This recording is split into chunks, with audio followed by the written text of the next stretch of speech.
amifuo bi ebeje matches e o me honom se na o manya je bi o mo de koso enye sa ada na minim so mo ye ami se o mo soja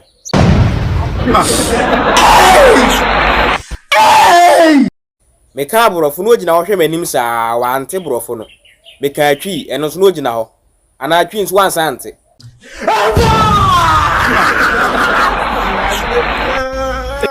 Satam na mo Ghana ne de na me di late pa ba me ko European country ba ku bi su de bia Italy.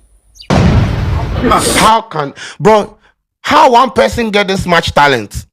Enwura na me ka say no na aban de ye na ade no wo ya so de a wodo e on say aha aban